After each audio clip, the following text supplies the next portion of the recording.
السلام علیکم۔ خالد مصطفیٰ کا کینیڈا سے تمام دوستوں کو سلام اور آداب پہنچے۔ میں نے ایک نیا چینل اسٹارٹ کیا جس کا نام ہے رسک ماڈلنگ۔ آپ کو تھوڑا سا بیک گراؤنڈ بتا دوں کہ رسک ہوتا کیا ہے۔ ایکسپیکٹڈ لاس کو رسک کہتے ہیں، یعنی کہ نقصان کا اندیشہ۔ رسک تو ہر جگہ ہی ہوتا ہے آپ کے، میرا تو ایکسپیرینس ہے سارے پروجیکٹس کے اندر جو رسک ہوتا ہے، بیس لائنس کے اندر اور جو بھی چیزیں ہوتی ہیں اس کے اندر مٹیریل آ رہا ہے تو اس کے اندر کتنا رسک ہے، کنسٹرکشن ہو رہی ہے تو اس کے اندر کتنا رسک ہے، وہ ایک الگ بحث ہے۔ اور میں انشاءاللہ تعالیٰ اس کے بعد کچھ ویڈیوز بناؤں گا جو نوجوان لڑکوں کے لیے، کہ رسک ماڈلنگ جو ہے نا، مانٹی کارلو ایک سافٹ ویئر ہے، وہ مجھے ایکسپرٹ ہوں میں اس کا، تو میں آپ کو لوگوں کو بتاؤں گا، پھر آپ لوگ ماسٹر ہو جائیں گے تو آپ کہیں بھی نوکری حاصل کر سکتے ہیں۔ اس کی بڑی ڈیمانڈ ہے پوری دنیا میں۔ تو لیکن کیونکہ رسک صرف خالی پروجیکٹس میں نہیں ہوتا بلکہ انوائرمنٹ میں بھی ہوتا ہے۔ طوفان آ رہا ہے، اب تو آج کل ایسے سافٹ ویئر آ گئے ہیں کہ اس طوفان کو بھی ہم کیلکولیٹ کر لیتے ہیں کہ بھائی اس کی ایکسٹینٹ کتنی ہے، کتنا نقصان ہو سکتا ہے، اس کی ریمیڈی کیا کر سکتے ہیں ہم، میٹیگیٹ کس طرح کر سکتے ہیں۔ تو وہ تو بڑی لمبی بحث ہے، لیکن فی الحال میں آپ کو بتا رہا ہوں کہ یہ جو پالیٹکس ہوتی ہے نا، اس کے اندر بھی رسک ہے، کنٹریز کے لیے میں بھی رسک ہے۔ تو اس وقت کیونکہ پاکستان کی جو حالت بہت پتلی ہے، اس کو سمجھ نہیں رہے ہیں لوگ، اور اس طرح لڑ رہے ہیں کہ شاید کتے بھی نہ لڑتے ہوں۔ سچی بتا رہا ہوں، میں معافی چاہتا ہوں کہتے ہوئے کہ لیڈرز اس طرح لڑیں۔ اس کے اندر خبر ہے کیا ہے، اس کا سب سے بڑا رسک جو ہے نا وہ عمران خان صاحب خود ہیں۔ اس لیے کہ وہ 3.5 سال انہوں نے ٹریننگ، کوئی خاص ٹریننگ دی نہیں، خاص کہ عام بھی نہیں دی، حالانکہ ان کو چاہیے تھا کہ اخلاقیات سکھاتے سب سے پہلے۔ جب اپنی تقریروں کے اندر وہ لوٹا اور جناب علی مولانا صاحب کو آپ وہ کہہ رہے ہیں، ڈیزل کہہ رہے ہیں اور چور کہہ رہے ہیں زرداری صاحب کو، کسی نے جواب نہیں دیا، لیکن لوگ تو ہاں وہ کر کے چلے گئے، لیکن وہ بچے جو تھے نا وہ تو بگڑ گئے نا، وہ تو اپنے باپ کی بھی گریبان پکڑیں گے۔ سب سے پہلے آپ عزت سکھائیں لوگوں کو، کس طرح عزت ہوتی ہے۔ میرا خیال ہے وہ سول جو ہوتی ہے نا انسانی باڈی کے اندر، سول ہی تو ہوتی ہے عزت۔ تو آپ لوگ کو لیڈرز کا کام یہی ہوتا ہے کہ قوم کو ایک اچھی طرف لے کے جایا جائے، ان کو آداب سکھائے جائیں۔ تو ابھی اس وقت یہ عالم ہے کہ آپ جو آئے تھے، عمران خان صاحب کے متعلق میں بتا رہا ہوں کہ وہ آئے تھے کہ بھائی اس قوم کو میں سدھاروں گا اور جو رشوت کا بازار گرم ہے اس کو میں کم کروں گا۔ میں 2018 میں آیا تھا پاکستان، تو وہاں پہ ابھی بھی دکانیں کھلی ہوئی تھیں اس وقت، یعنی رشوت کی۔ تو ہر آدمی بغیر کام پیسے لیے کام ہی نہیں کرتا، بلکہ اب تو اور بھی بڑھ گیا ہے۔ تو آپ نے کیا کیا؟ آپ تو ہیلی کاپٹر میں جاتے تھے آفس، سوچیں ذرا، 1 ارب روپیہ آپ نے ضائع کر دیا عوام کا۔ کیوں بھائی آپ کو اتنی کیا؟ دیکھیں لیڈر کو موت سے ڈر نہیں ہوتا، ویسے بھی مسلمانوں کو تو موت سے ڈر ہوتا ہی نہیں ہے۔ وہ میں باتیں بتاؤں گا آپ کو کہ مسلمان جو ہوتا ہے نا وہ تو مرنے میں خوشی محسوس کرتا ہے کہ وہ اپنے مالک کی حقیقی سزا ملے گا۔ میں یہ نہیں کہہ رہا کہ مرنے کی خواہش رکھو، لیکن میرا مقصد ہے ڈرنے کی کیا ضرورت ہے۔ لیڈر ہمارا ذوالفقار علی بھٹو صاحب بھی تھے، بڑا زبردست لیڈر تھے، میں تو ان کی بڑی عزت کرتا ہوں۔ ٹھیک ہے غلطیاں تو ہر ایک سے ہوتی ہیں، تو اس لیے آپ نے کچھ بھی نہیں کیا پاکستان کے لیے تو 3.5 سال۔ اچھا وہ پھر جو اپوزیشن لیڈر تھے وہ یہ کہتے رہے کہ بھائی آپ الیکشن کرا دیں، خود 20-21 دفعہ کہا انہوں نے، لیکن آپ نے ایک دفعہ، کیونکہ آپ تو مصروف تھے، موج میلہ لگا ہوا تھا، تو پیرنی صاحبہ تھیں۔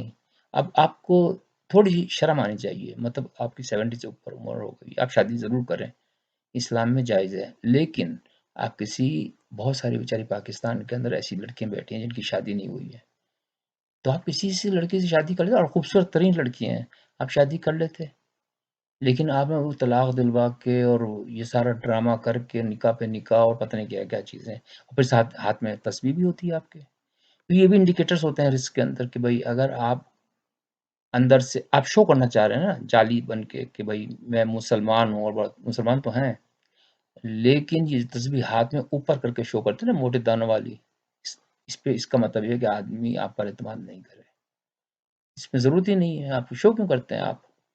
بہرحال خیر آپ کی مرضی ہے اپنی۔ اب آپ دیکھ لیں آپ کا حال ہوا کیا ہے، آپ کے تمام ساتھی چھوڑ چکے ہیں آپ کو۔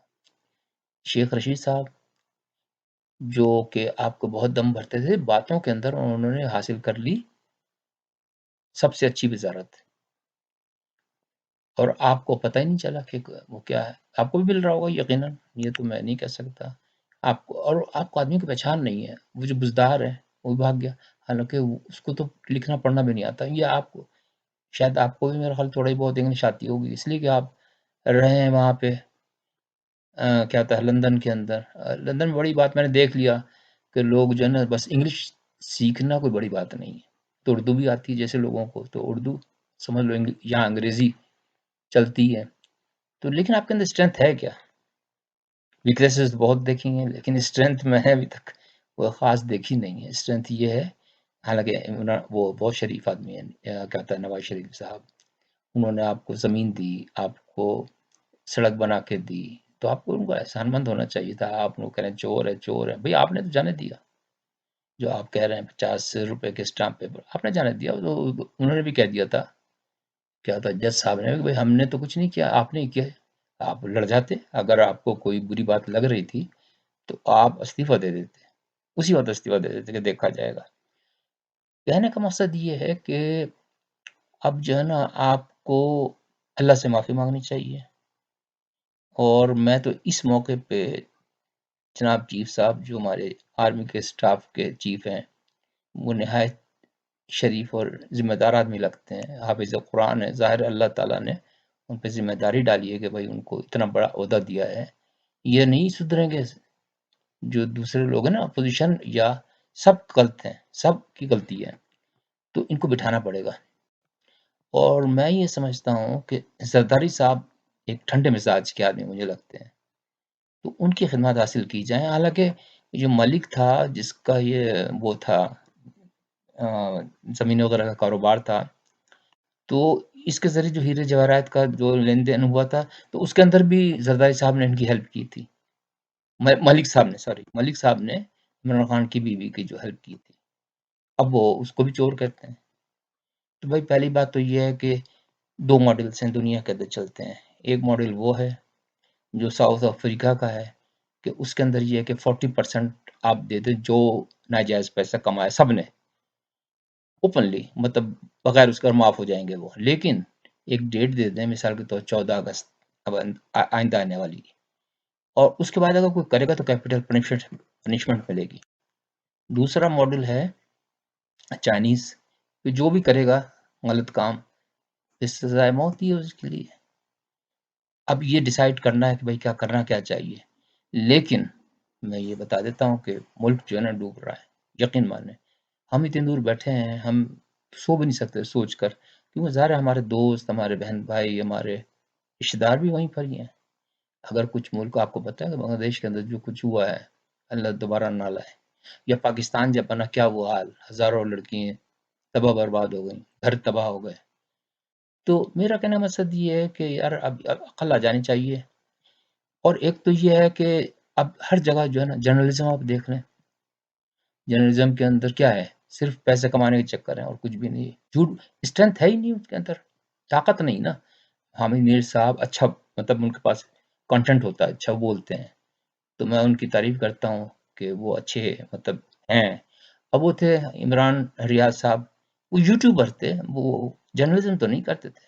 ایک چپک جانا کسی سیاسی لیڈر کے ساتھ، اس طرح چپک جانا کہ ایک جان دو خالی جو ہوتا ہے. بھائی یہ تو کوئی بات نہ ہوئی نا کہ آپ جرنلزم کا مطلب ہے نیوٹرل، نیوٹرل کمنٹس. تو آپ اگر نیوٹرل دیں گے، کسی کی فیور نہیں کریں گے، تو جب جرنلزم ہوتا ہے اس طرح تھوڑی ہوتا ہے. ایک شاہد صاحب ہیں، ڈاکٹر شاہد، اس کی میں مانتا ہوں انتہائی شریف آدمی، ہتکڑی لگ گئی لیکن اس نے کہا کہ میں جانتا ہوں کہ جس نے مجھے ایک افسوس کا اظہار کیا تھا وہی شامل تھا اس کے اندر، لیکن نام نہیں اس نے بتایا. کس قدر زبردست شریف آدمی، بالکل شریف.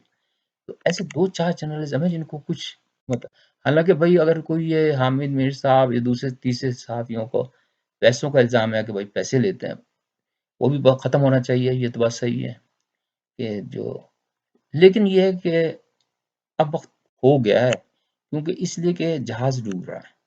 اللہ نہ کرے، میں یہ نہیں کہتا کہ بھائی ہو، لیکن یہ بہت برا ہوگا اگر پاکستان اتنا بڑا ایٹمی ملک، پاور اور مسلمانوں کا گڑھ، تو آپ کوئی بھی آئے، میں تو کہتا ہوں کہ پہلے ریفارمز تو لانی چاہیے.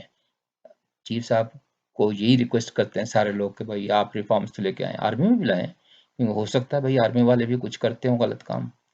اور پولیس میں بھی لائیں، جوڈیشری میں بھی لائیں، بیوروکریٹس میں بھی لائیں، تاکہ ایک معاشرہ اچھا بنے ایک دفعہ، اور 2 سال کے لیے ٹیکنوکریٹ گورنمنٹ لے کر آئیں، اور الیکشن کی ضرورت نہیں ہے. 2 سال جب سیٹ ہو جائے نا سب چیزیں، اس کا فیئر الیکشن کرا دیں آرمی کے تھرو. پھر جو بھی آئے، چاہے وہ پی ٹی آئی ہے یا مولانا فضل الرحمان صاحب آئیں یا کوئی بھی آئے، ان کو اقتدار دیں، چلاؤ بھائی گورنمنٹ.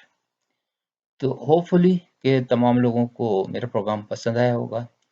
تو اس کی میں اسٹریٹجیز بتاؤں گا کہ کس طریقے سے یہ جو معاشرہ ہے نا وہ صحیح ہو سکتا ہے. تو وہ پھر بعد میں جیسے جیسے ٹائم ملتا جائے گا میں آپ لوگوں کی خدمت میں پروگرام دیتا جاؤں گا.